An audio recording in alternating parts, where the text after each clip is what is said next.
ಇನ್ನು ಕೊಪ್ಪಳಕ್ಕೆ ಹೋಗೋಣ. ಬಾಲಕನ ಮೇಲೆ ಪೊಲೀಸರು ದೌರ್ಜನ್ಯ ನಡೆಸಿದ್ದಾರೆ ಅನ್ನುವಂಥ ವಿಡಿಯೋ ಹರಿಬಿಟ್ಟಿದ್ರಲ್ಲ ಸೋಷಿಯಲ್ ಮೀಡಿಯಾದಲ್ಲಿ. ಈ ಕೇಸ್ಗೆ ಒಂದು ಟ್ವಿಸ್ಟ್ ಸಿಗ್ತಾ ಇದೆ.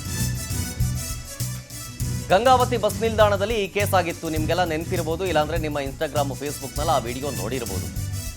ಒಬ್ಬ ವ್ಯಕ್ತಿ ವಿಡಿಯೋವನ್ನು ಹರಿಬಿಟ್ಟಿದ್ರಲ್ಲ, ಅವ್ರ ವಿರುದ್ಧನೇ ಕೇಸ್ ಆಗಿದೆ.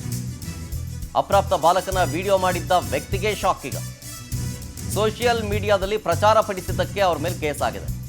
ಪ್ರಚಾರ ಪಡಿಸೋದಕ್ಕೆ ಅನ್ನೋದಕ್ಕಿಂತ ಸುಳ್ಳು ಪ್ರಚಾರ ಪಡಿಸೋದಕ್ಕೆ ಕೇಸ್ ಆಗಿದೆ. ಗಂಗಾವತಿ ನಗರ ಪೊಲೀಸ್ ಠಾಣೆಯಲ್ಲಿ ಪ್ರಕರಣ ದಾಖಲಾಗಿದೆ.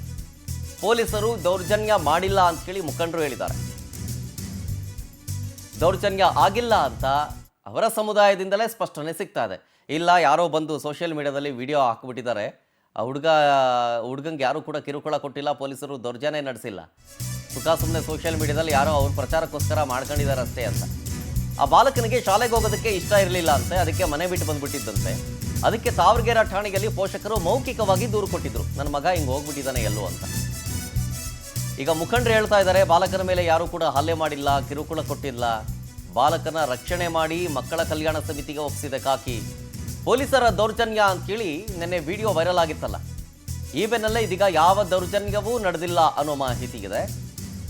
ಜೊತೆಗೆ ಸುಳ್ಳು ವಿಚಾರ ಸಂಬಂಧ ಸೋಷಿಯಲ್ ಮೀಡಿಯಾದಲ್ಲಿ ತಮ್ಮ ಫಾಲೋವರ್ಸು ಲೈಕ್ಸ್ ಪಡ್ಕೊಳ್ಳೋದಕ್ಕೆ ಹೀಗೆಲ್ಲ ವಿಡಿಯೋ ಮಾಡಿದ್ದಕ್ಕೆ ಈಗ ಆತನ ವಿರುದ್ಧವೂ ಕೂಡ ಕೇಸ್ ದಾಖಲಾಗಿದೆ. ಸಮುದಾಯದಿಂದಲೂ ಕೂಡ ಸ್ಪಷ್ಟನೆ ಸಿಕ್ಕಿದೆ ನೋಡಿ. ಇಲ್ಲಿಗೆ ಯಾಕೆ ಬಂದಿದ್ದೆಪ್ಪ? ಇಲ್ಲಿಗೆ ಯಾಕೆ ಬಂದಿದ್ದಿ? ನಿಮ್ಮ ಅಜ್ಜಿ ಯಾವ ಊರವರು? ಹಾಂ, ನಿನಗೆ ಇವ್ರು ಎಷ್ಟೊತ್ತಲಿಂದ ಹಿಡಿದಿಟ್ಕೊಂಡಿದ್ರು? ಅವ್ನು ನಿನ್ಗೇನಾಗಬೇಕು? ಆಯ್ತಾಯ್ತು, ಒಂದು ನಿಮಿಷ. ನಿಮ್ಮೂರು ಸಿಂಧನೂರು, ಇಲ್ಲಿಗೆ ಹೆಂಗೆ ಬಂದಿ ನೀನು? ಅಂದ್ರೆ ನಿನ್ನೆ ಮನೆಯಿಂದ ಸಂಕ್ರಮಣ ಹಬ್ಬದಿಂದ ತಪ್ಸ್ಕೊಂಡಿದ್ದ. ಸೊ ಕಂಪ್ಲೇಂಟ್ ಕೂಡ ಮಾಡಿದಾರೆ ತಾವರಗೆರೆಯಲ್ಲಿ. ಏನಂದ್ರೆ ಇವ್ರ ಚಿಕ್ಕಮ್ಮ ಏನೋ ಬಡಿತಾ ಇದಾರ ಅಂತ ಕಾರಣಕ್ಕಾಗಿ ಮನೆ ಬಿಟ್ಟು ಬಂದಿದ್ದಾನೆ. ಸೊ ಹಾಗಾಗಿ 1 ವಾರ ಆಗಿತ್ತು. ಈ ನಿನ್ನೆ ರಾತ್ರಿ ಬಸ್ ಸ್ಟ್ಯಾಂಡ್ ಅಲ್ಲಿ ಸಿಕ್ಕಿದ್ದಾರೆ ಪೊಲೀಸರಿಗೆ.